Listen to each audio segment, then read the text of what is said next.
Hai teman-teman, selamat datang ke podcast channel aku. Di podcast ini, kalian bisa mendengarkan tentang hal-hal climate change, problem sampah, sampah makanan, dan apapun yang aku ingin share kepada kalian.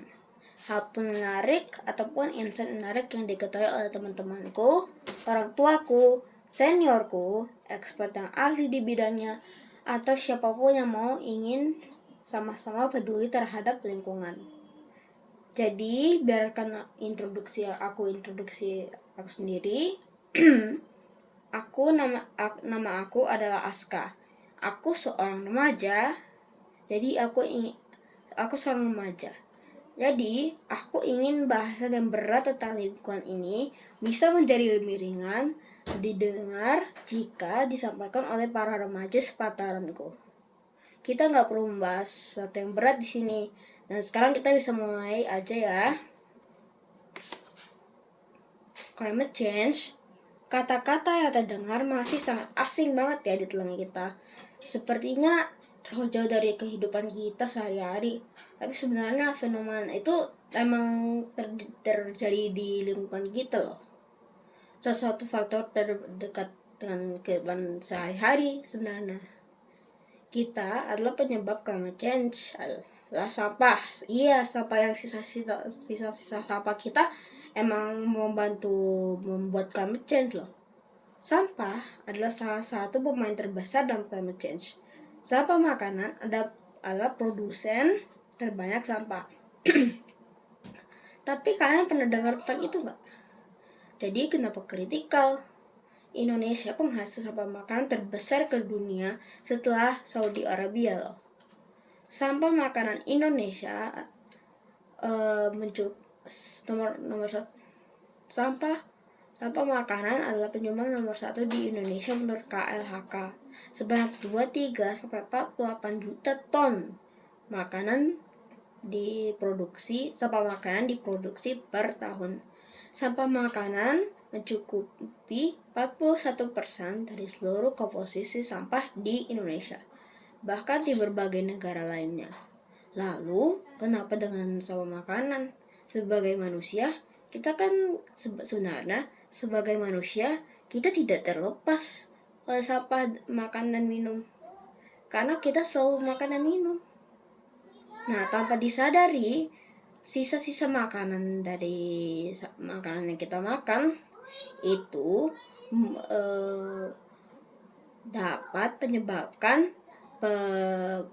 penambahan gas metana dalam atmosfer. Tahu nggak? Sampah makanan kita kalau kan kebanyakan ditaruh di TPA, tempat yang sebenarnya terbuka.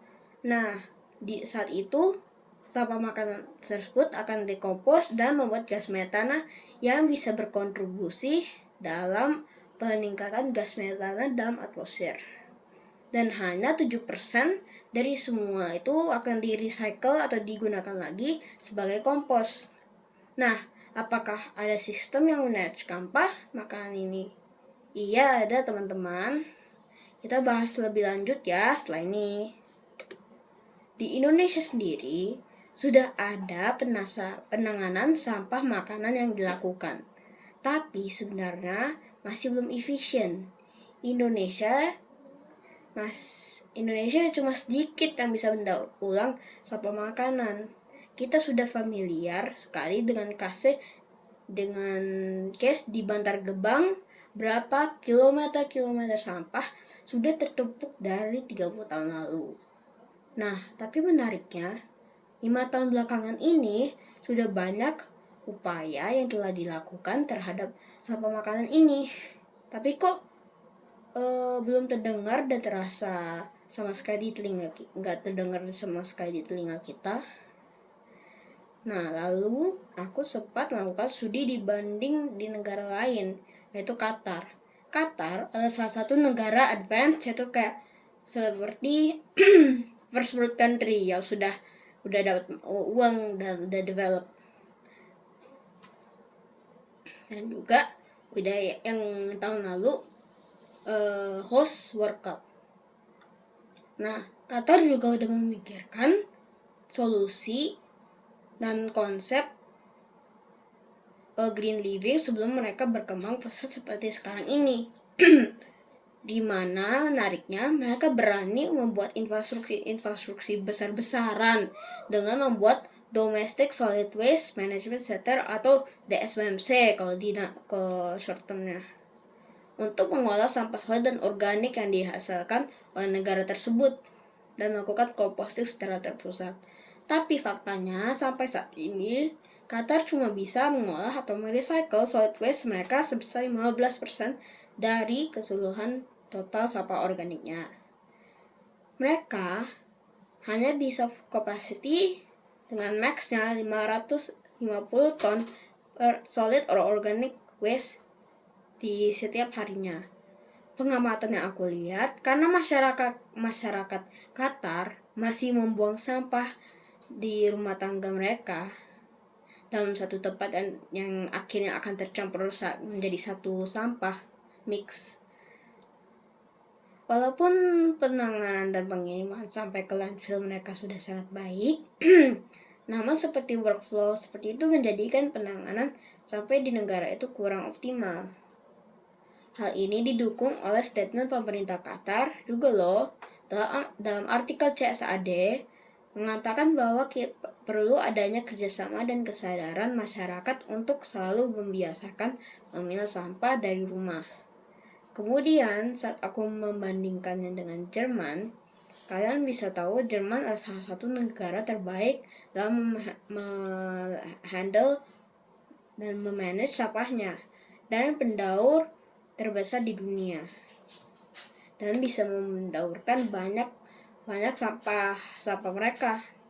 Nah, akhirnya aku penasaran untuk riset salah satu informasi yang kita bisa dapatkan dari Jerman ini. Jerman menerapkan regulasi yang cukup ketat dan tegas tentang permasalahan lingkungan sampahnya. Dan sampah ini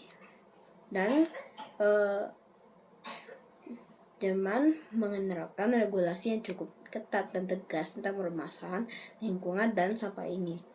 Mereka mengharuskan warga negaranya membuat sampah terpisah sesuai jenis sampahnya. Setiap komplek perumahan disediakan setidaknya berbagai variasi tipe sampah kayak obat, tisu, cardboard. Nah,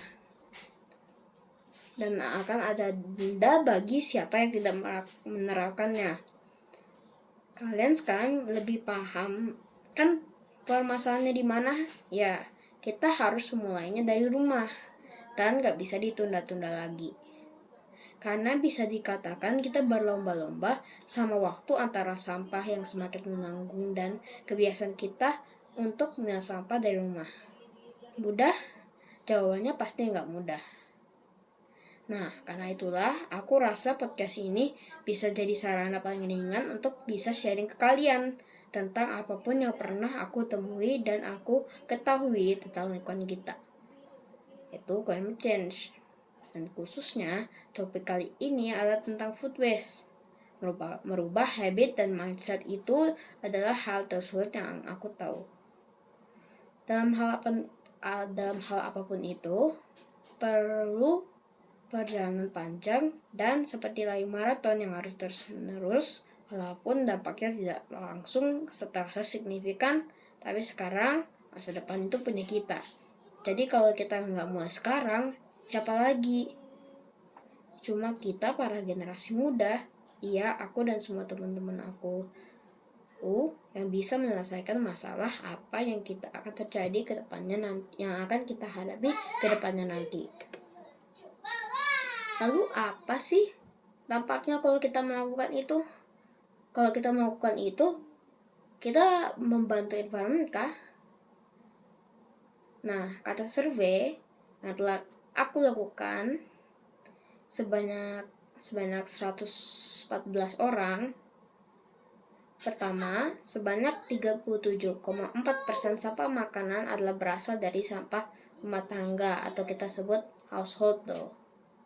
Diikuti oleh sampah pasar tradisional itu 15%.